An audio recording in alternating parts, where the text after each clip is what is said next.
Hello, Shadwell here, ready to talk about the next film in my collection, Captain Marvel from 2019. It's directed by Anna Boden and Ryan Fleck, and stars Brie Larson and Samuel L. Jackson.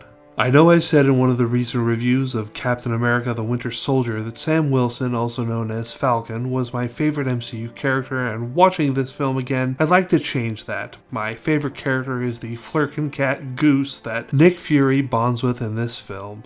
This movie made me cry before it even started with just the Marvel logo, because it was comprised of shots of Stan Lee and only Stan Lee, as he had passed away just a few months before this film released. And even though it isn't his last Marvel cameo, it is my favorite cameo because he's playing himself in 1995 on the way to film his cameo scene from the Kevin Smith film Mallrats. I love Mallrats, Kevin Smith, Stan Lee, and his scene in Mallrats, so what is there not to love about this cameo? It's Inception perfection.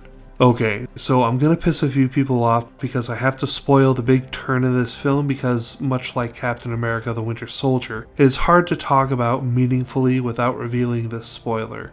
The movie starts off with Brie Larson's character Varys on the Kree homeworld training to fight against the Skrull scourge that threatens the worlds of the Kree. However, at about the halfway point after discovering she was known as Carol Danvers on Earth before the Kree shit, she also discovers that everything she's been told since she was taken in by the Kree was a lie and the Skrull are actually the good guys and the Kree are the bad ones. It's certainly nice to see Annette Bening for the first time in what feels like forever.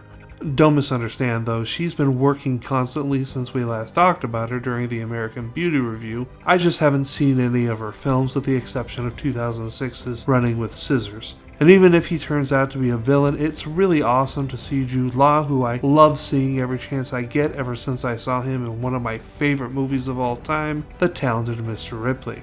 Brie Larson is great as Carol Danvers, and it's nice to see Samuel L. Jackson's Nick Fury get a meaty role in a Marvel film, even if it took over a decade. This film is great and I like it plenty, especially the way it pulls the rug out from under you so that you feel just as Carol Danvers feels in that moment of revelation. It's such a good goddamn revelation that it just begs you to watch the film a second time to recontextualize the first half again and see it through eyes no longer blinded by lies. I'm gonna give Captain Marvel a B+ and move on tomorrow to our last Captain movie, Captain Underpants, the first epic movie. See y'all then.